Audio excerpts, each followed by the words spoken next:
معزز سامعین، تابوت سکینہ سے کیا مراد ہے؟ یہ اللہ تعالیٰ کے کس نبی پر نازل ہوا؟ اس صندوق میں کون سی چیزیں موجود تھیں؟ بنی اسرائیل جب کفار سے جہاد کرتے تو کس طرح اس صندوق کے ذریعے اللہ تعالیٰ انہیں فتح عطا فرما دیتا؟ بنی اسرائیل میں جب کوئی اختلاف پیدا ہوتا تو لوگ اسی صندوق سے فیصلہ کس طرح کراتے تھے؟ یہ صندوق بنی اسرائیل سے قوم عمالقہ کی طرف کیسے منتقل ہوا؟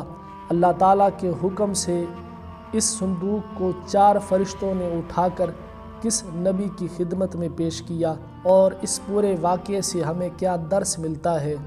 یہ ساری معلومات جانیں گے آج کی اس ویڈیو میں، جس سے آپ کے علم میں اضافہ ہوگا۔ معزز سامعین، تابوت سکینہ یہ شمشاد کی لکڑی کا ایک صندوق تھا جو حضرت آدم علیہ السلام پر نازل ہوا تھا۔ یہ آپ کی زندگی کے آخر تک آپ کے پاس ہی رہا، پھر بطور میراث یکے بعد دیگر آپ کی اولاد کو ملتا رہا، یہاں تک کہ یہ حضرت یعقوب علیہ السلام کو ملا، اور آپ کے بعد آپ کی اولاد بنی اسرائیل کے قبضے میں رہا، اور حضرت موسیٰ علیہ السلام کو مل گیا تو آپ اس میں تورات شریف اور اپنا خاص سامان رکھنے لگے۔ یہ بڑا ہی مقدس اور بابرکت صندوق تھا۔ بنی اسرائیل جب کفار سے جہاد کرتے تھے اور کفار کے لشکروں کی کثرت اور ان کی شوکت دیکھ کر سہم جاتے اور ان کے سینوں میں دل دھڑکنے لگتے تو وہ اس صندوق کو اپنے آگے رکھ لیتے تھے، تو اس صندوق سے ایسی رحمتوں اور برکتوں کا ظہور ہوتا تھا کہ مجاہدین کے دلوں میں سکون و اطمینان کا سامان پیدا ہو جاتا تھا، اور مجاہدین کے سینوں میں لرزتے ہوئے دل پتھر کی چٹانوں سے زیادہ مضبوط ہو جاتے تھے۔ اور جس قدر صندوق آگے بڑھتا تھا، آسمان سے نصر من اللہ و فتح قریب کی بشارت عظمیٰ نازل ہوا کرتی اور فتح مبین حاصل ہو جایا کرتی تھی۔ اسی طرح بنی اسرائیل میں جب کوئی اختلاف پیدا ہوتا تھا تو لوگ اسی صندوق سے فیصلہ کراتے تھے۔ صندوق سے فیصلے کی آواز اور فتح کی بشارت سنی جاتی تھی۔ بنی اسرائیل اس صندوق کو اپنے آگے رکھ کر اور اس کو وسیلہ بنا کر دعائیں مانگتے تھے تو ان کی دعائیں مقبول ہوتی تھیں، اور بلاؤں کی مصیبتیں اور وباؤں کی آفتیں ٹل جایا کرتی تھیں۔ الغرض یہ صندوق بنی اسرائیل کے لیے تابوت سکینہ، برکت و رحمت کا خزینہ اور نصرت خداوندی کے نزول کا نہایت مقدس اور بہترین ذریعہ تھا۔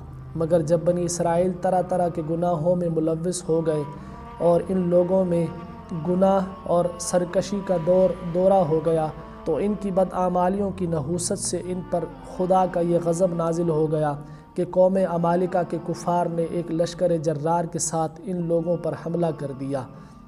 ان کافروں نے بنی اسرائیل کا قتل عام کر کے ان کی بستیوں کو تخت و تاراج کر ڈالا، عمارتوں کو توڑ پھوڑ ڈالا، سارے شہر کو تہس نہس کر ڈالا، اور اس متبرک صندوق کو بھی اٹھا کر لے گئے۔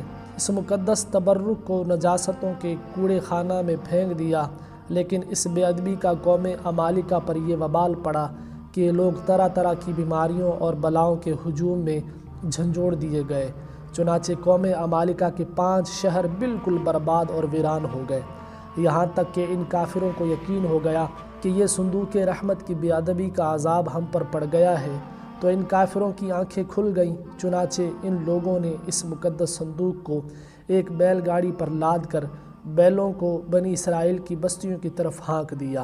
پھر اللہ تعالیٰ نے 4 فرشتوں کو مقرر فرما دیا جو اس مبارک صندوق کو بنی اسرائیل کے نبی حضرت شمویل علیہ السلام کی خدمت میں لائے۔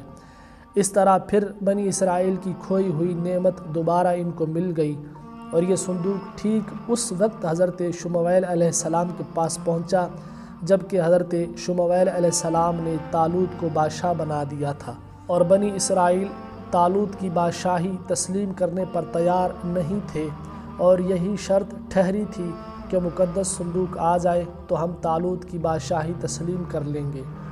چنانچہ صندوق آ گیا اور بنی اسرائیل طالوت کی بادشاہی پر رضامند ہو گئے۔ دوستو، تابوت سکینہ میں کیا تھا؟